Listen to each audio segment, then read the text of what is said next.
Buen día, hermanos, hermanas.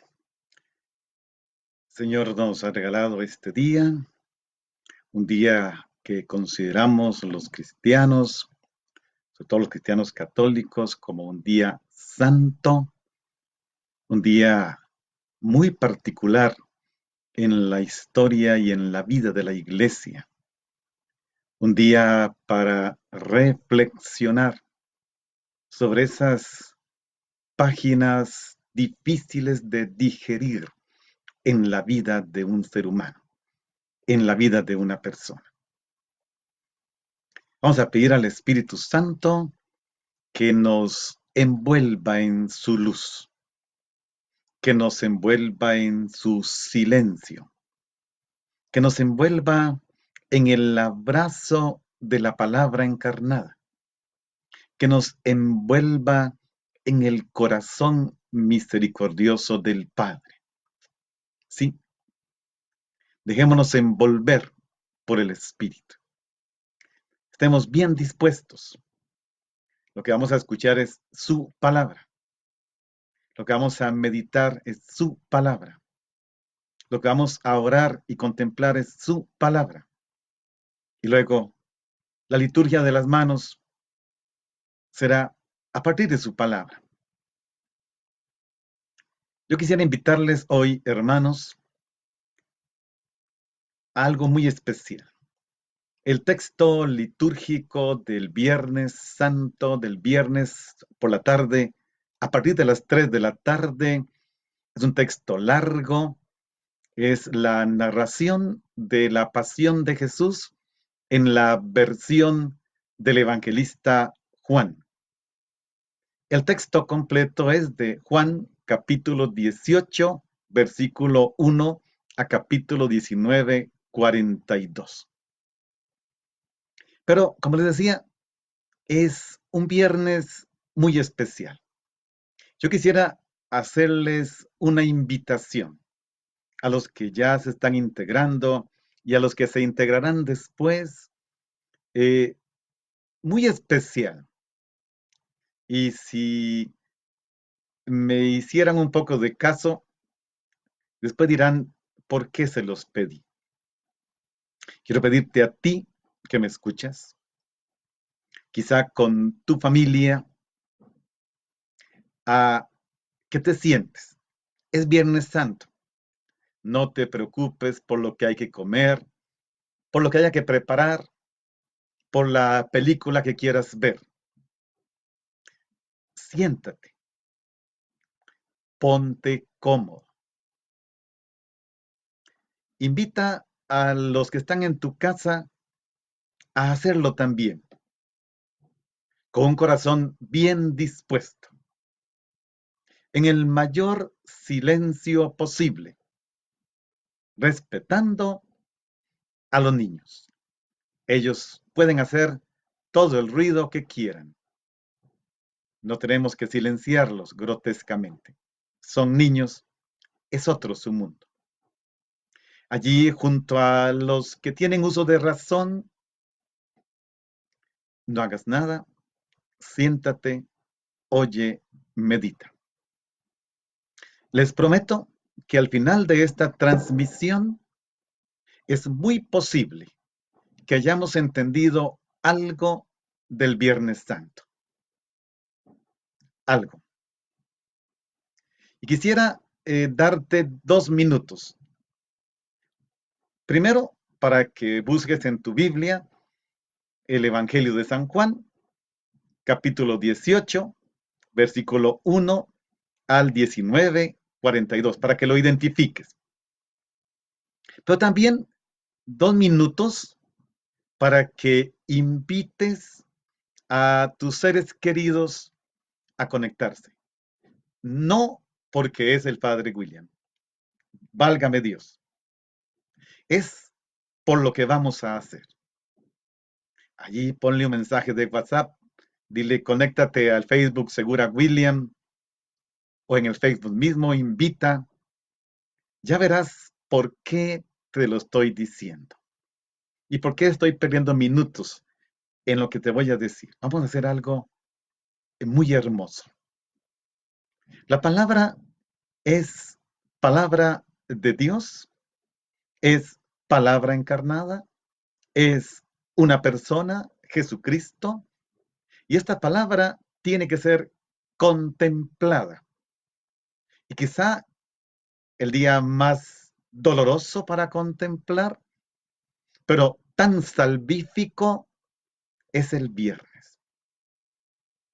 Quisiera abarcar a muchos, quizá aquellos que no han entendido el misterio de Dios. Y eso no significa que yo lo he entendido. Les quiero compartir una experiencia. Así es que si quieres invitar a alguien a que se conecte, hazlo. Mientras tú lo haces, te silencias, te sientas, dispones tu corazón, yo te voy a ubicar en el contexto de la pasión en el Evangelio de San Juan. Comenzando en el capítulo 18, 1 a 19:42, la narración de la pasión de San Juan se puede dividir en tres partes.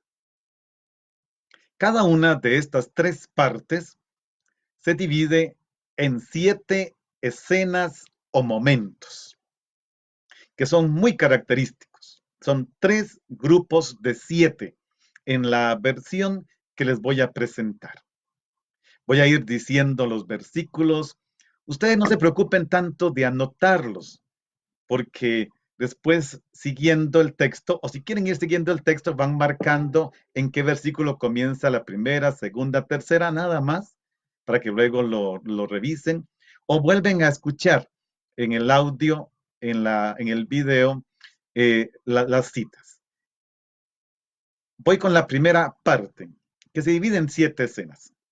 Capítulo 18, versículos del 1 al 3.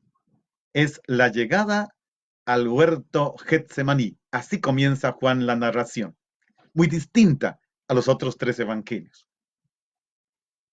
Capítulo 18, versículos del 4 al 9, el encuentro de Jesús con el destacamento de detención, que para Juan es una cohorte, son unos 500 personas, soldados. Versículos del 10 al 11 del capítulo 18, la acción de Pedro que corta la oreja de Malco y su corrección por parte de Jesús. Escena 4, y esta es la central, la más importante está siempre en la centro, es la cuarta, versículos 12 al 14, Jesús es llevado ante el sumo sacerdote de Israel. Versículo 15 al 18, primera negación de Pedro, que sería la quinta escena. Versículos 19 al 24, Jesús interrogado por el sumo sacerdote y llevado ante Caifás. Y 25 al 27, última escena, la segunda y la tercera negación. Voy a tratar de decir algo solo en esta parte, en las otras partes no lo voy a hacer, solo para que veamos las cosas lindas que cuando tomamos la palabra de Dios con lupa, nos dan. De capítulo 18, versículo 1 al 27, dijimos hay 7 escenas. En el centro está la importante Jesús llevado ante el sumo sacerdote. Pero vean qué curioso. Luego ustedes lo pueden comparar. Ahorita no se confundan. La primera y la última, la primera y la séptima escena tienen el mismo contenido. En la primera, Jesús es traicionado por Judas. En la última, Pedro lo niega 2 veces. La segunda y la sexta tienen el mismo tema. En la segunda, la soberanía de Jesús ante el destacamento.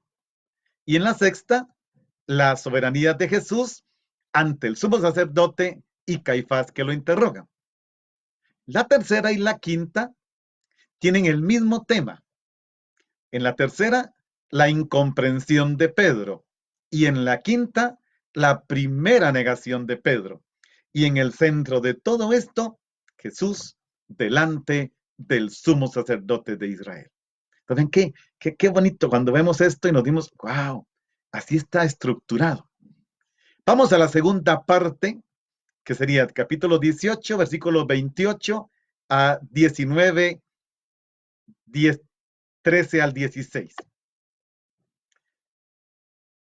Primera escena de la segunda parte, versículos 28 al 32 del capítulo 18. Jesús es conducido a Pilato, un escenario afuera con Pilato y los judíos. Versículos 33 al 39 del capítulo 18. Adentro, Pilato y Jesús. Jesús es rey de los judíos. Esta segunda parte se juega entre afuera, adentro, afuera, adentro, afuera, adentro. En la primera escena es afuera, Pilato y los judíos, 28 al 32.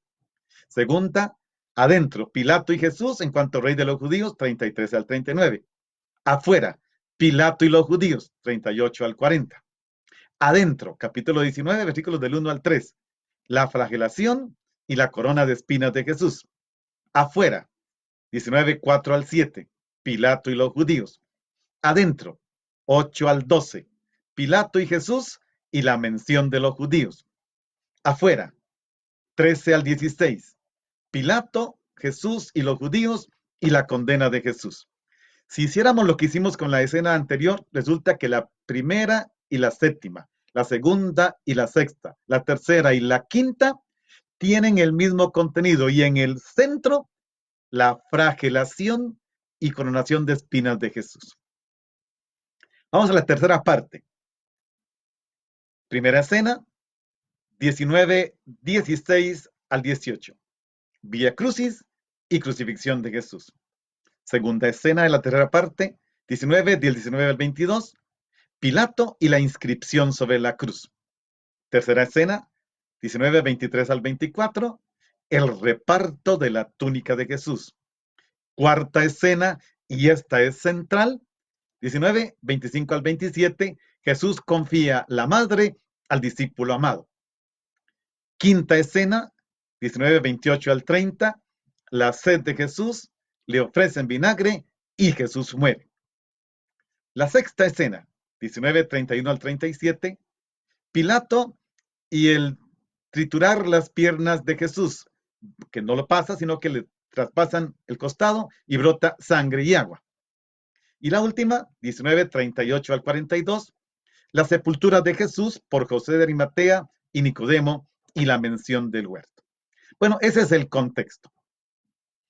Ahora, hermanos, vamos a tomar de todo este relato, ubíquelo en su Biblia, capítulo 19, versículos del 1 al 6. Y les dije que nos sentáramos, nos dispusiéramos, olvidemos lo que hay que hacer y que invitáramos a los amigos.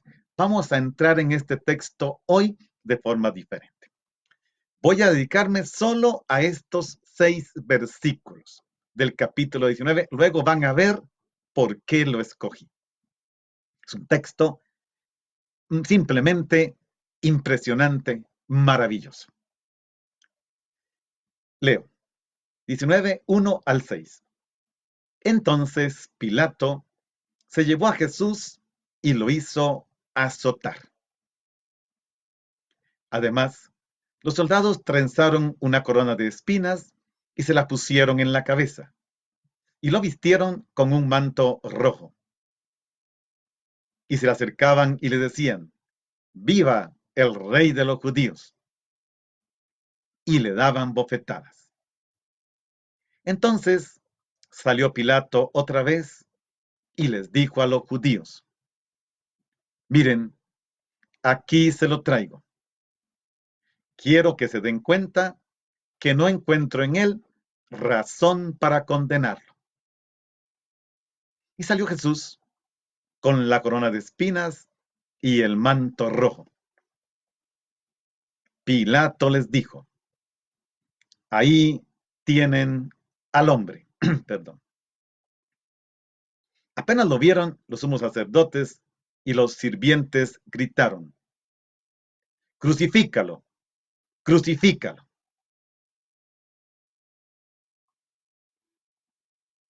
Vamos a quedarnos, hermanos, en estos 6 versículos, 19, 1 al 6, nada más.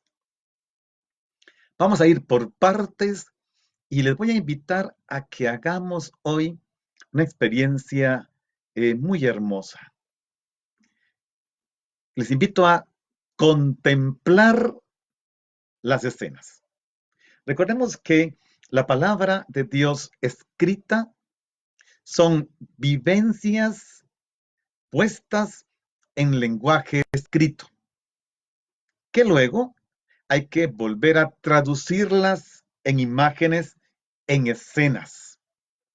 Y quisiera que nos metamos en la escena, que formemos parte de aquel público, de aquel posible 4 de abril del año 30, aquel viernes. Vamos por partes. Entonces Pilato se llevó a Jesús y lo hizo azotar. Aunque el texto no nos da ninguna indicación, está claro que esto se desarrolla adentro, al interior, porque lo que aquí se relata debe suceder necesariamente dentro del pretorio.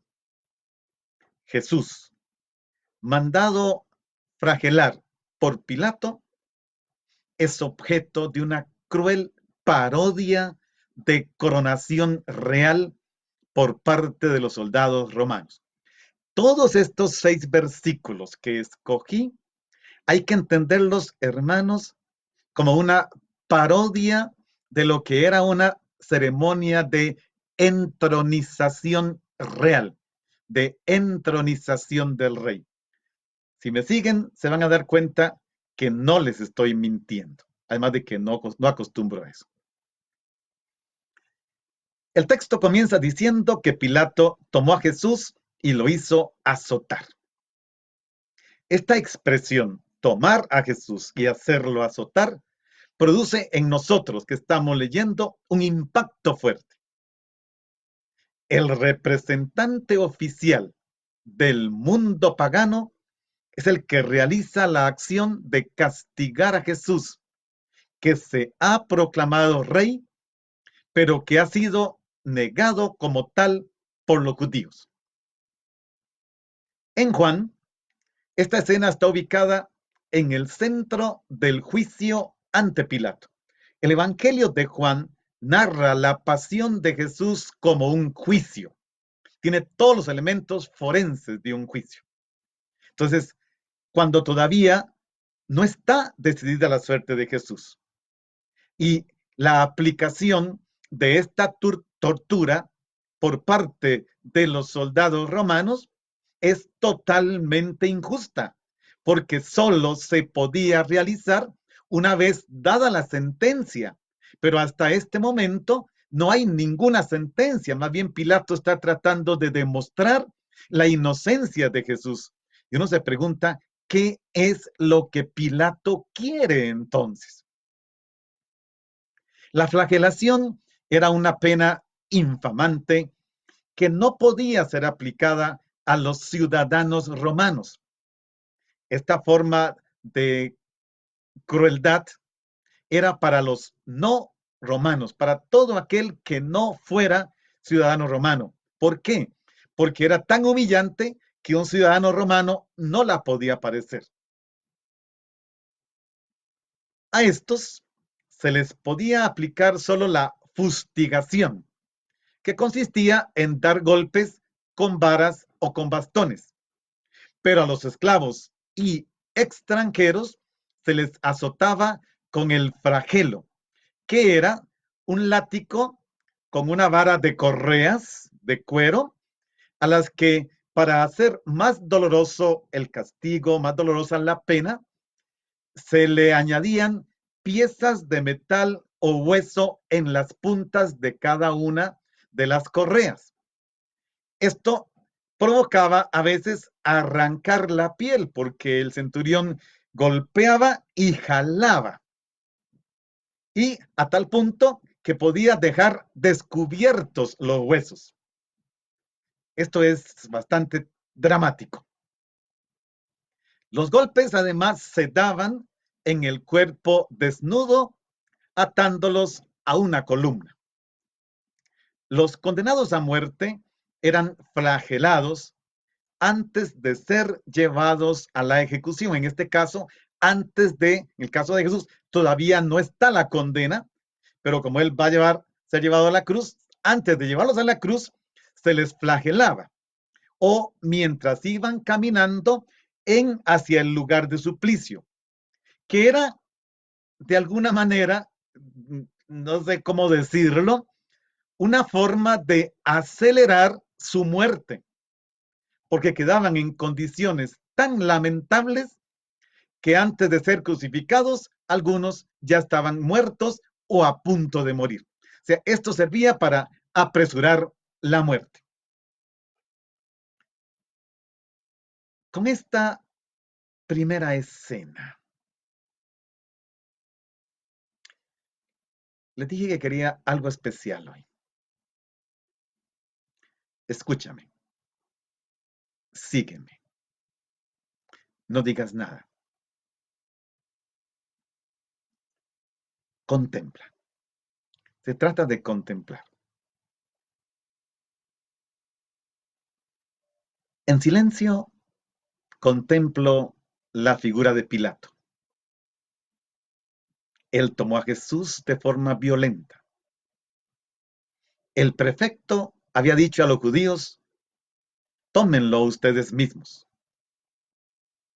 Pilato repetirá esto mismo cuando dé la orden, tómenlo y crucifíquenlo.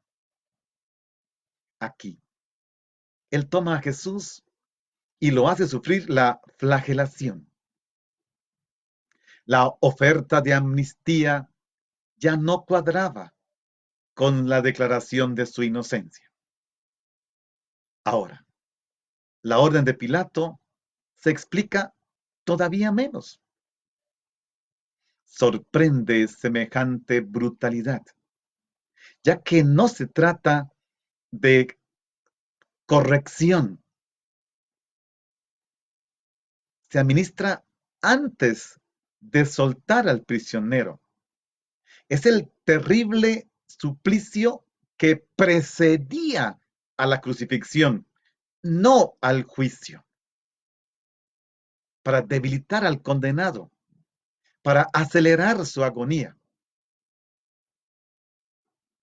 Contemplo todo esto y me pregunto, ¿por qué las víctimas inocentes de la violencia bestial de los seres humanos, hombres y mujeres, sin importar la edad? ¿Por qué aquella muchacha, aquel muchacho, prisioneros de la droga, confundidos ante su identidad de género, atrapados por el consumismo, que piden auxilio y encuentran solamente desprecio general?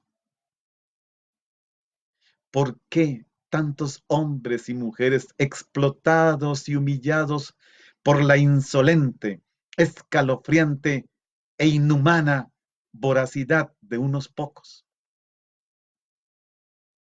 ¿Por qué la muerte de aquella persona indispensable para el sostenimiento de su familia? ¿Por qué ese minúsculo ataúd acompañado al cementerio entre la turbación general por la muerte de una criatura inocente? ¿Por qué la injusticia, el dolor inocente, las calumnias, el egoísmo desencadenado, las guerras, el odio racial, las masacres, los niños deformes, los niños desaparecidos, los niños sometidos al tráfico de órganos? ¿Por qué los niños? ¿Por qué los niños?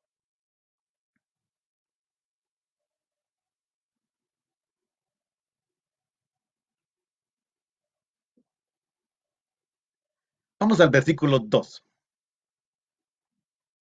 Los soldados, además, trenzaron una corona de espinas y se la pusieron en la cabeza y lo vistieron con un manto rojo.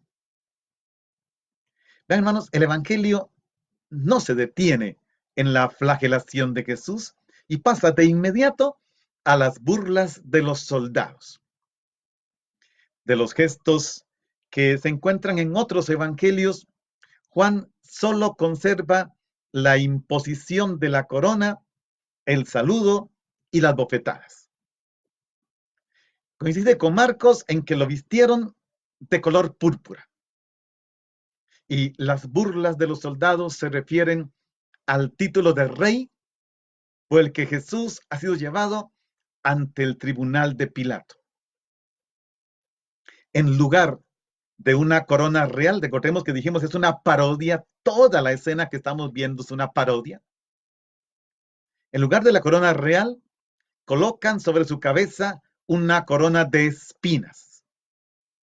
Aquí hago una anotación silenciosa. La tradición y el arte han difundido la representación de una corona que rodea la cabeza de Jesús hecha con espinas que lo hieren. Se ha observado, sin embargo, que la corona, como el cetro y el manto, pertenecen a las burlas y no necesariamente a la tortura.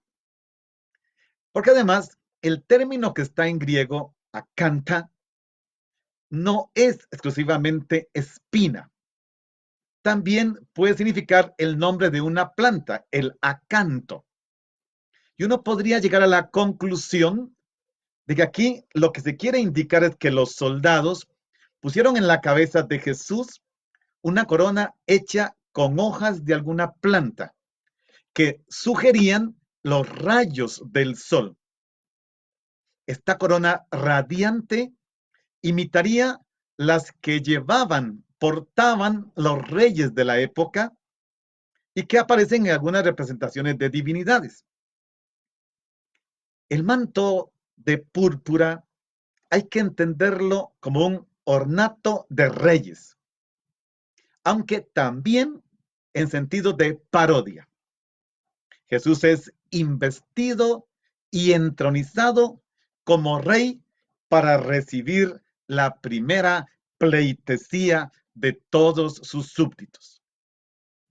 Le rinden un falso honor al llamarle rey. Con ello, se burlan de la acusación de los judíos que habían dicho de Jesús que se hacía pasar por rey de los judíos. Por ello, le rinden un triple honor real, aunque falso, de parodia. Primero, mediante una corona de burla, resplandeciente posiblemente. Segundo, con un ropaje burlesco, la púrpura que solo usaban los reyes. Tercero, con un saludo sarcástico. Ya lo vamos a ver. Existía la costumbre que aún hoy se conserva de que quienes se acercaban al rey les saludaran. Aquí se trata de una imitación pervertida del ritual real y más concreto de la coronación. Toda una parodia de burla de Jesús como rey. Nuevamente, te invito a hacer silencio, callar, escuchar, contemplar.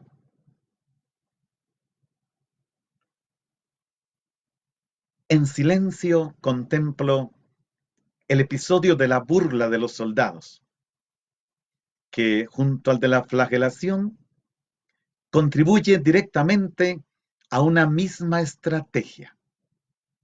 El prisionero va a ser expuesto a la vista de los judíos en medio de una escena majestuosa. La corona de espinas no es probablemente un instrumento de tortura, sino una parodia de la corona llamada radiante que llevaban los soberanos orientales o griegos. Sus puntas significaban la irradiación universal del personaje. El vestido de púrpura, color imperial, es sin duda un manto escarlata de soldado. Al estilo de un ritual de la corte, los soldados van avanzando hacia Jesús uno tras otro diciendo: "Salve, Rey de los judíos". El final, darle golpes, aunque no cuadra en esta parodia de entronización. Contemplo todo esto y me pregunto, ¿por qué los gritos de esa persona joven, motorista, con una vértebra hecha polvo, en una sala de hospital, parapléjico? ¿Por qué los millones de niños y de ancianos que mueren de hambre alrededor del mundo y alrededor de mi casa? ¿Por qué la desesperada soledad de tantos adultos mayores abandonados, sometidos a la amenaza del coronavirus, indefensos en su soledad y miseria? ¿Por qué aquella mujer, jefa de hogar, madre soltera, devorada por un cáncer, que rasga las sábanas y grita desesperada: "No puedo más"? ¿Por qué?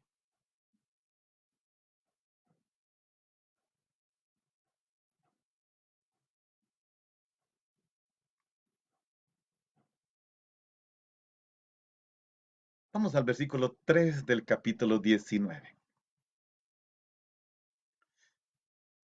Se acercaban y le decían: "Salve, Rey de los judíos", o "Viva, Rey de los judíos", y le daban bofetadas. Ya dijimos, Jesús recibe las insignias del poder y la dignidad real: una corona de espinas, un manto de púrpura y al final el primer homenaje de pleitesía: "Salve, Rey de los judíos". Así aparecen la realeza de Jesús y sus pretensiones regias a los ojos del mundo. Los soldados proceden a aclamarlo como a un rey. Lo saludan con el mismo título que Pilato utilizó en el interrogatorio en 18:33. El mismo título que él mandará inscribir sobre la cruz, 19:19, el Rey de los judíos.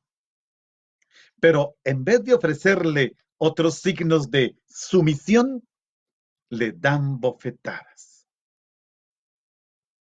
Esta es la forma, es la bofetada, la forma en que los judíos y paganos responden a Jesús.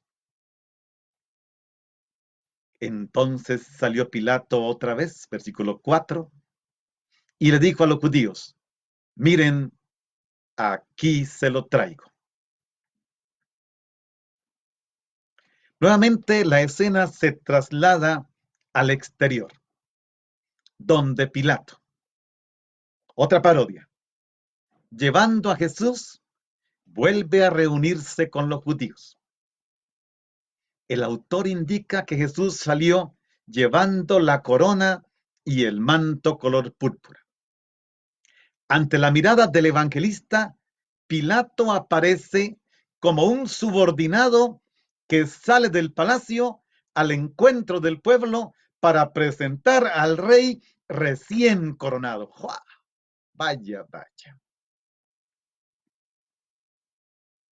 Y el acto viene introducido con las palabras del procurador romano: "Miren, se los traigo afuera". Y esto nos pone en expectación solemne. ¿Quién va a salir? Proclama la aparición de Jesús ante la multitud expectante. La finalidad de la comparecencia viene indicada con la segunda declaración de que Pilato dice, no encuentro en él ninguna culpa. Sacando afuera a Jesús, Pilato quiere mostrar que tiene al acusador por inocente. No se trata tanto de apelar a la compasión de la multitud, cuando de proclamar que no hay fundamentos para condenarlo. Pilato presenta a Jesús y el evangelista lo subraya como un rey de burlas, inerme, castigado.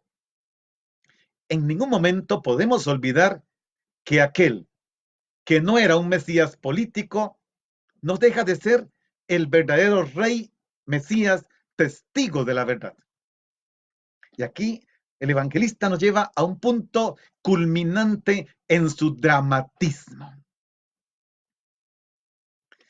Llevar a Jesús afuera, donde tiene lugar ahora la escena, está en estrecha conexión con lo precedente.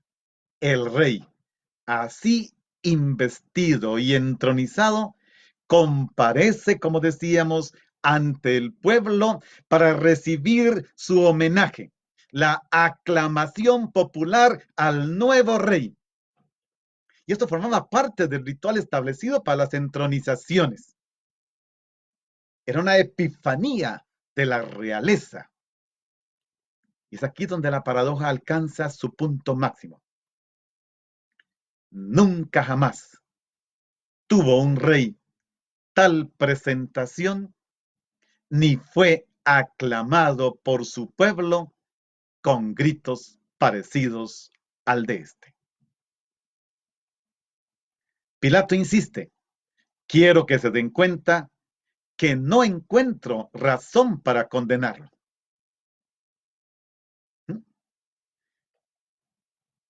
Esta segunda afirmación de Pilato, de la inocencia, no procede de una nueva investigación. Pilato no dialogó adentro con Jesús. Solamente estuvo la flagelación, las burlas de los soldados. Y ahora con esto Pilato quiere decir, no encuentro culpa, no es culpable. Este hombre es inocente, se los presento, aclámenlo. Ya veremos lo que pasa. Nuevamente, a silencio. Escucha, contempla.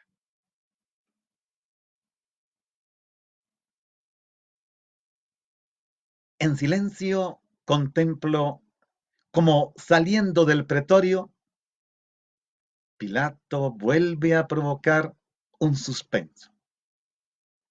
Anuncia a los sumos sacerdotes que aguardan su resolución, que va a hacer que comparezca ante ellos al prisionero. Y esto para hacerles comprender que lo considera inocente. Sigo contemplando.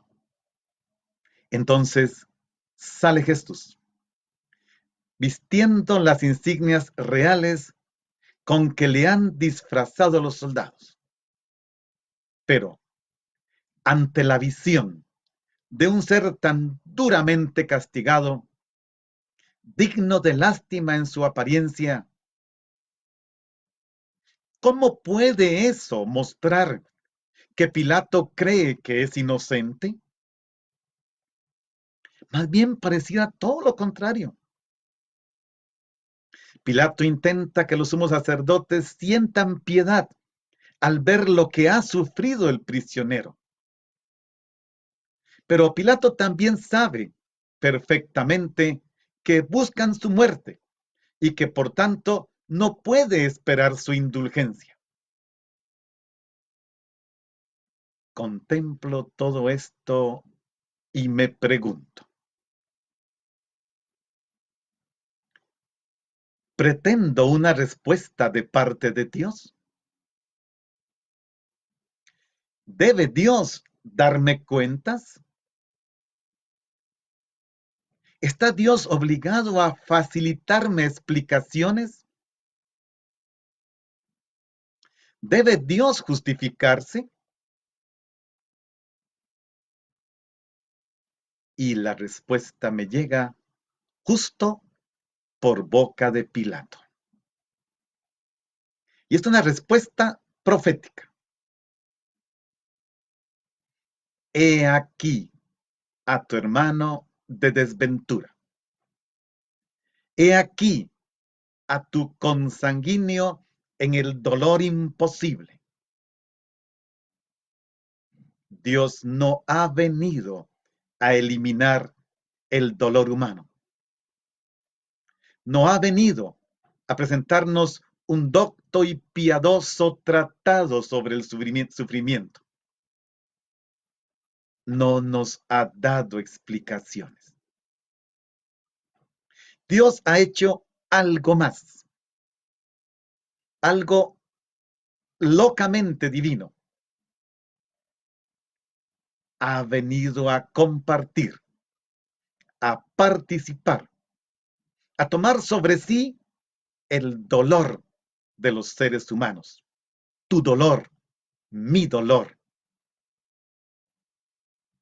He ahí lo que es la cruz.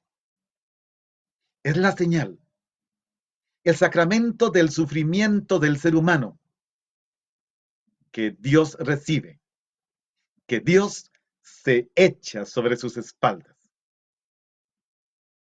Ese es el golpe terrible del dolor humano que desgarra el corazón de Dios.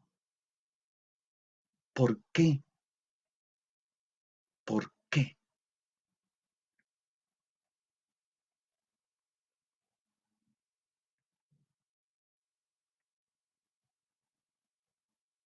Vamos al versículo 5.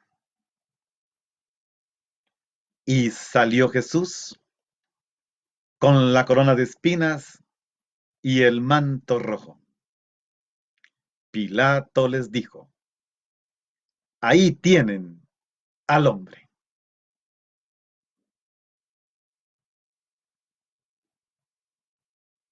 Esta escena tiene el carácter de una manifestación real, de realeza. La presentación, la fórmula de presentación. Pilato presenta al rey con estas palabras para los amigos sacerdotes. Ecce homo. Vean aquí al hombre. Una expresión difícilmente traducible que causa problemas de interpretación. ¿Qué quiere decir? No simplemente dice, aquí tienen a ese hombre. No, es que la apariencia externa que nos narra Juan, con la corona de espinas, con el manto rojo, esta figura lastimosa, herida, maltratada, que comparece ante la mirada de sus enemigos. Y nos recuerda dos textos de Isaías. Bueno, Isaías 53, también 54, versículo 2 en adelante, que dice, no tenía forma ni belleza para que nos fijáramos en él, ni aspecto para que le apreciáramos. Despreciado y abandonado de los hombres, varón de dolores, familiarizado con la dolencia, como aquel ante quien se oculta el rostro, despreciado, de modo que no le hicimos caso. Y de hecho, ese hombre es el que afirma ser el rey de la verdad. Ese es la palabra encarnada y se hace patente en las consecuencias extremas. La afirmación de inocencia de parte de Pilato hacia Jesús, junto con la exhibición ante los judíos, para que vean el lamentable estado en que ha quedado después de la flagelación y que el título de rey no es tomado en serio por los romanos. Y esta es la segunda maniobra de Pilato. Después de que ofreció la liberación de Barrabás, ahora tiende a conmover a los acusadores para que cambien su actitud con esta frase: aquí tienen al hombre, que podríamos entenderla como: miren a este pobre hombre. O, ¿es este el hombre que les preocupa? ¿Eso les preocupa? Pilato lo presenta como hombre. Los judíos lo rechazan como hijo de Dios. Otra vez la paradoja. He aquí al hombre, indicó Pilato a los sumos sacerdotes, a los guardias. Un Jesús torturado, poco antes de entregarlo para que lo crucifiquen. Desfigurado, no parecía hombre, no tenía aspecto humano. Y sin embargo, aquel Jesús era y es el hombre total, el hombre real. Es la humanidad cumplida, es la persona plenamente realizada según el proyecto de Dios, cuya medida es solo y únicamente el amor. ¿Mm? Nosotros creemos que la persona humana es una vocación a crecer en humanidad, el ser que más vale, el hombre hermano, que es Jesús, define nuestra meta, testimonia la verdad sobre la persona humana, manifiesta plenamente el ser humano al propio ser humano y le descubre su vocación sublime. Jesús ha nacido, ha venido al mundo para ser testigo de la verdad de Dios, nuestra verdad, la verdad del hombre hermano, porque Dios es su Padre.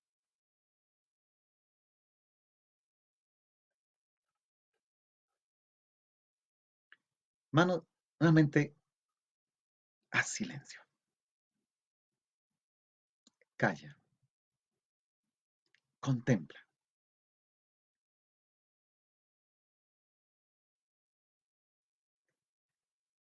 En silencio contemplo cómo este planteamiento escenográfico deliberado, lo que Pilato pretende es burlarse de la suficiencia de los dirigentes judíos, convencido de que el reo no pone en peligro la seguridad del imperio.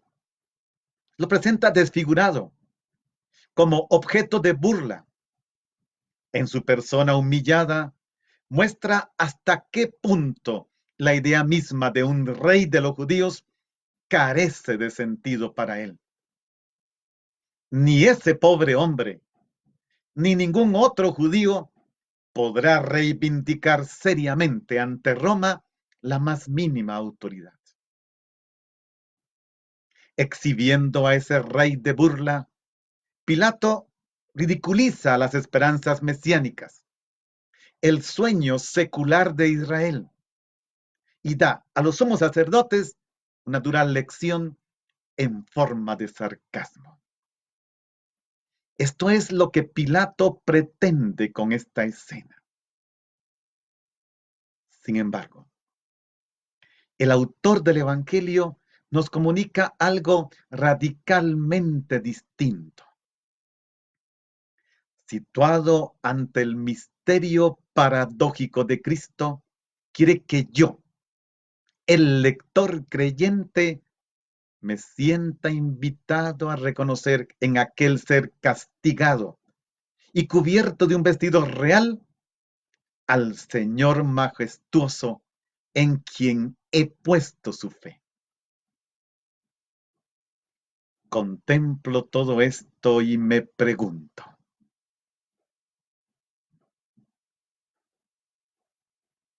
en el cuerpo desangrado de ese hombre, ¿se ha olvidado algo? ¿Se ha olvidado algo? ¿Dios ha olvidado algo? Y la respuesta es no. En ese cuerpo desgarrado está el grito del joven de 20 años que se encuentra paralizado. La tragedia del despedido o del que ha visto reducido su salario a la mitad. El hambre de los niños. La desesperación de las madres. El abatimiento del hombre, la mujer, el joven desempleado. El desgarro de cualquier persona afectada por el cáncer. La soledad del anciano. La vergüenza de la mujer abandonada. El estertor del moribundo. El drama de la mujer engañada. En ese cuerpo desgarrado están las contorsiones del prisionero en la sala de tortura, las horas de insomnio, la tristeza del vagabundo, los lamentos de quien ha sido machacado por la injusticia, el llanto de quien no puede más, la desesperación de quien mira hacia abajo desde el viaducto, desde el puente de la autopista, los males físicos, las angustias morales. En ese cuerpo desgarrado, nada se pierde. He ahí al ser humano. Su persona se convierte en el receptáculo inmenso del dolor humano. Ningún sufrimiento es inútil. Ningún sufrimiento se pierde. Todo será redimido. Todo, todo, todo, porque nada se pierde.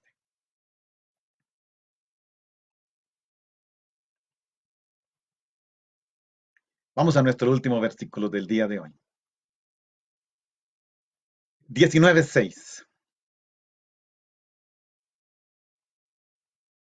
Apenas lo vieron los sumos sacerdotes y los sirvientes gritaron, crucifícalo, crucifícalo.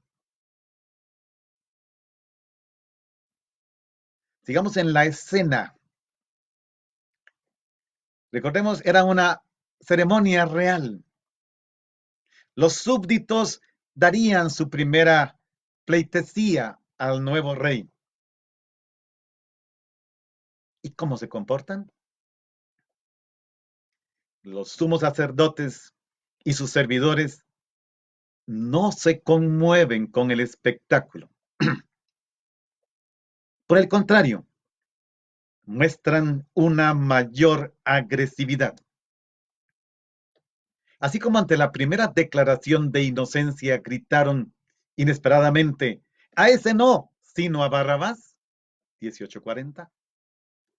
En esta segunda declaración prorrumpen en un grito doble, crucifícalo, crucifícalo. Hasta este momento no había aparecido la posibilidad de la crucifixión como pena que se podría aplicar a Jesús. Había sido insinuada por el evangelista en 18:32. Y así como el rey recién coronado, al comparecer ante su pueblo, le llegaba la aclamación como un afectuoso saludo, aquí también el rey es saludado por su pueblo, pero vaya manera de saludo. Crucifícalo, crucifícalo. Gritan espontáneamente los judíos cuando lo ven. No solo están en contra del rey, también ese hombre les irrita, con lo que demuestran su inhumanidad. Con ello descubren a sí mismo cómo reacciona el ser humano en pecado ante la realidad divina, tal como le sale el ser humano al encuentro del hombre llamado Jesús.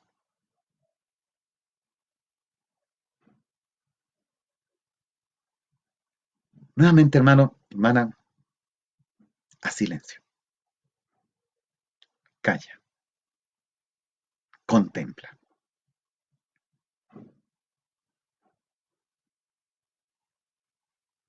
Desde aquel día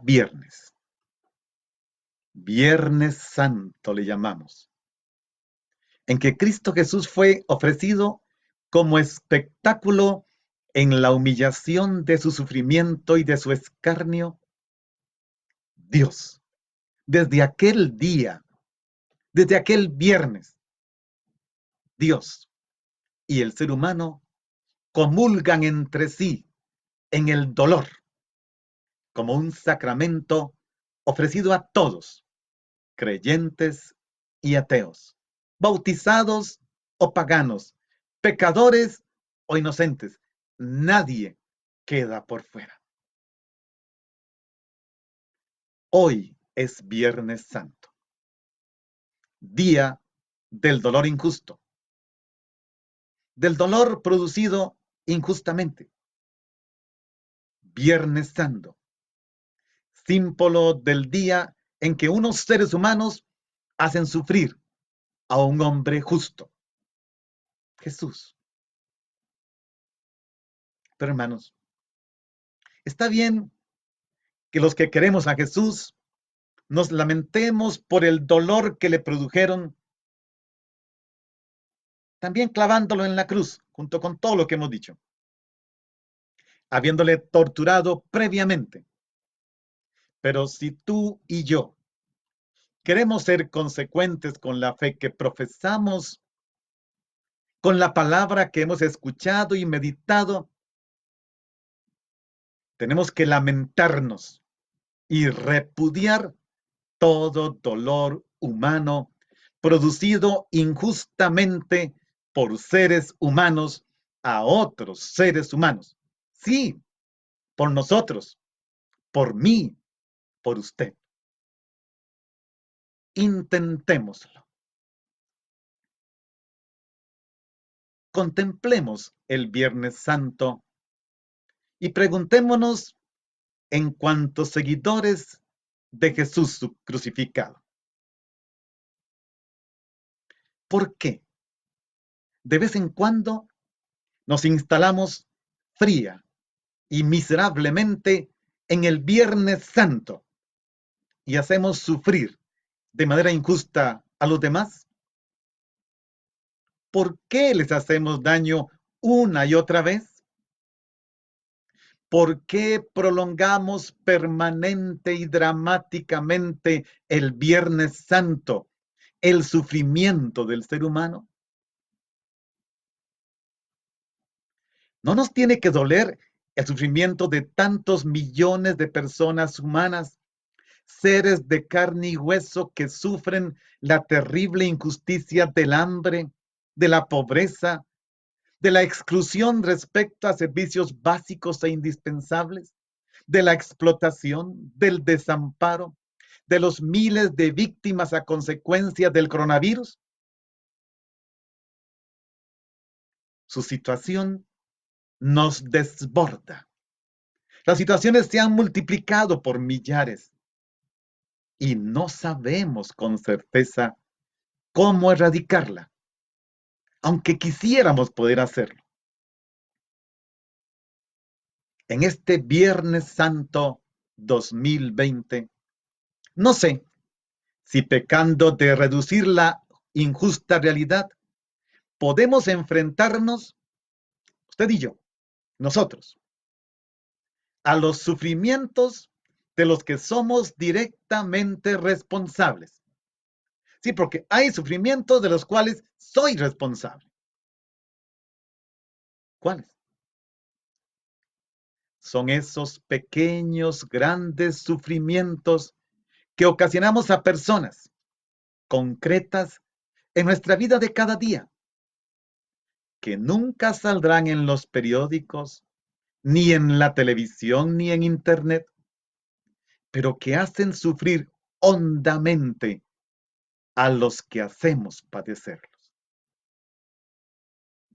¿Por qué en la familia, en la comunidad, en el trabajo, con nuestro silencio indebido, con nuestro saludo negado, con nuestra cara de vinagre de Viernes Santo, herimos a personas que justamente esperan lo contrario de nosotros y las dejamos con el corazón temblando y las clavamos en la cruz del sufrimiento, haciéndoles eterno el Viernes Santo?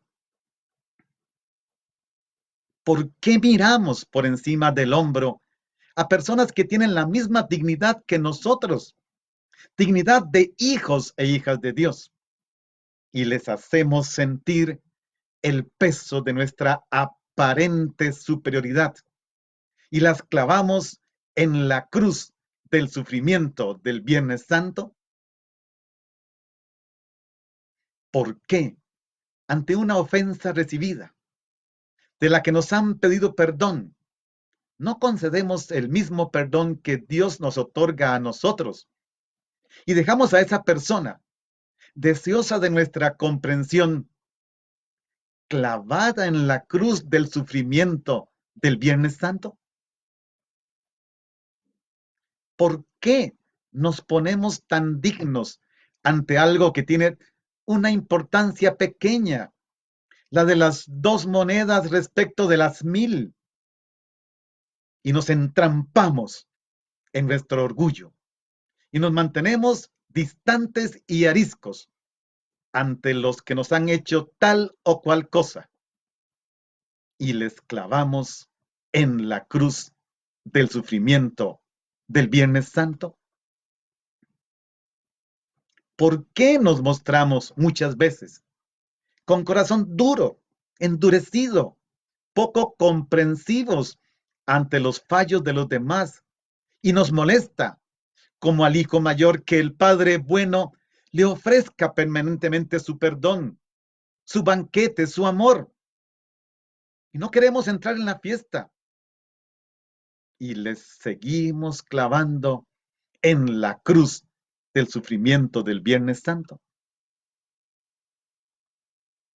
Ciertamente, no podemos hacer nada por erradicar el sufrimiento del primer Viernes Santo, pero tomados de la mano de la palabra, dejándonos abrazar por ella, por la misericordia del Padre, por la cruz gloriosa de Jesucristo y por la fuerza de su Espíritu Santo, luchemos, luchemos para que no existan más Viernes Santos, jamás, jamás, jamás.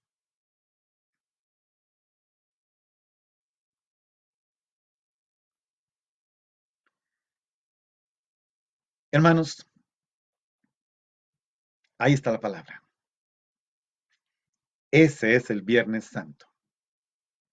Así se entiende el Viernes Santo. Así lo deberíamos vivir. Que el Espíritu Santo se encargue de lo que yo no puedo. Eso es su tarea. Pero lo que tú y yo podemos hacer es abrir el corazón, dejarnos cuestionar, dejarnos convertir. Seguimos comunicándonos de las muchas formas que hay, hermanos. Mañana es sábado, Santo. y quisiera invitarles a un programa especial mañana, muy especial, quizá como el de hoy, quizá mejor que el de hoy. Dios dirá. Mañana, sábado, a las 10 de la mañana, nos encontraremos nuevamente todos los que podamos. De por sí estamos en casa. El lunes también. El lunes seguiremos a las 10 de la mañana.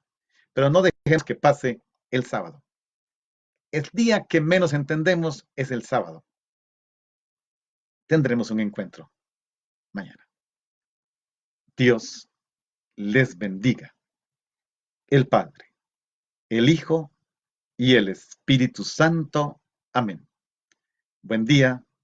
Mañana a las 10 nos reencontraremos.